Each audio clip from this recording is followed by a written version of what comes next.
Vice Mayor Tani Sara, ang isa sa pinakamagiting na Vice Mayor dito sa lalawigan ng Batangas. Vice, good morning, and mensahe po sa inyong mga kabayan na kayo ay sa pangalawang pagkakataon from councilors going up to Vice Mayor. Again, Vice Mayor po ngayon na pagkakataon ito. Ano po masasabi niyo sa inyong mga kababayan? So ano po Diyos, tayo pinagpapasalamat ngayong umaga po at patuloy po tayo ng binibigyan kaugnay ng ating mga buhay. So pinagpapasalamat po natin sa Diyos, higit sa lahat sa ating mga kababayan. Ngayong umaga, papasalamat din ang lingkod natin po ang big news ng lusog ng Lipa. Kaugnay po ng mga nakaraang eleksyon, Mayo 12, 2025. Mga po Diyos, tayo pinagpapasalamat sapagkat muli po tayong pinagtiwalaan ng ating mga kababayan.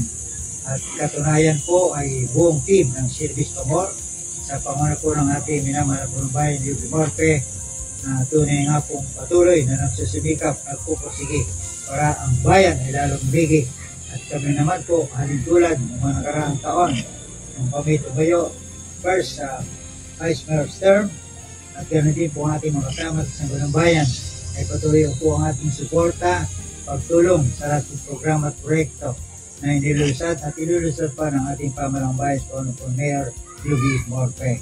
At kaugnay po niyan, muli nga po kami pinagtiwalaan ng ating minamahal na bayan. Sila po ay kinasangkapan muli ng ating Panginoon Diyos at pagtutunay na nagpapasalamat una sa Diyos at sa lahat po nating mga kababayan.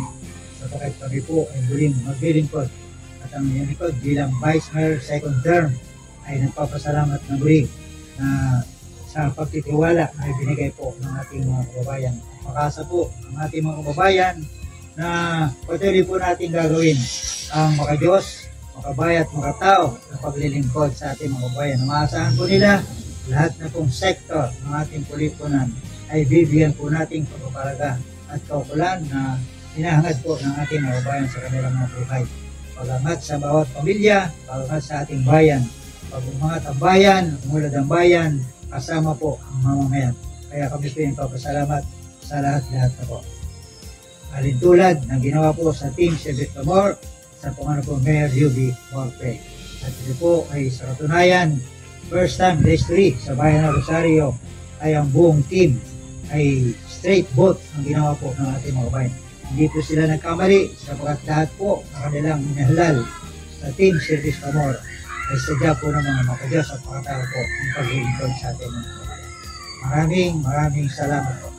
Ano po ang mga upcoming project ng Office of the Vice Mayor na abangan natin mga kababayan? So actually, tulad po ng unang termino, ay sabi ko nga po, lahat na pong sektor, hindi lang po sa mga senior citizen, hindi lang po sa mga kabataan, kundi lahat na po. Patunayan po, ang ating pong huling gagawin ay pagpatuloy po ang ating pakikusap sa serbisyo nasyonal. Ano po yung serbisyo nasyonal?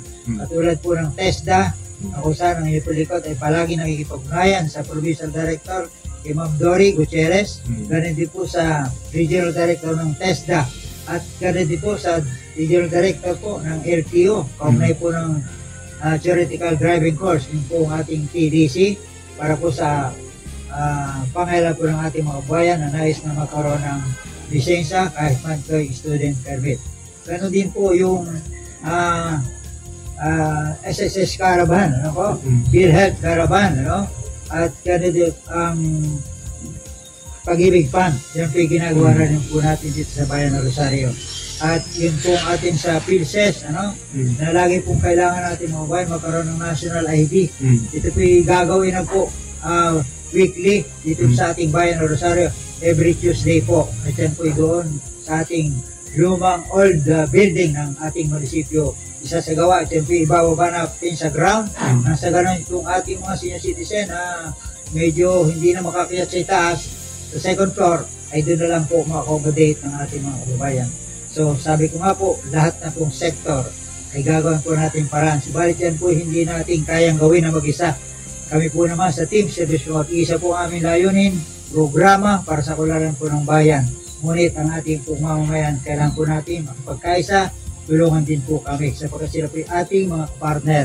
Higit sa lahat, ang ating buong kababayan sa bayan ng Rosario ay inspirasyon po namin lahat sila sa paglilingkod po namin sa bayan ng Rosario. para na rin po sa kamatiran po ng lahat, ano po, nung una pong umupo ang lingkod bilang Vice Mayor, ay nilagay po natin sa 8-point agenda yung pagkakaroon po ng Kolehiyo ng Bayan ng Rosario. Actually, yan po yung naisagawa na natin, na aproba na po natin ang ordinansa establishing Rosario Batangas Colleges. Kailangan na po lamang dyan ay yung operation at siyempre pagtutulong-tulungan namin ng Team Civis Comor sapagkat siya po ay para sa kabutihan po ng ating mga kabataan dito sa Bayan ng Rosario. Dito na lang po sila papasok at gagawin po natin ang paraan na kung maaari ay libre na tuition ng mga kabataan.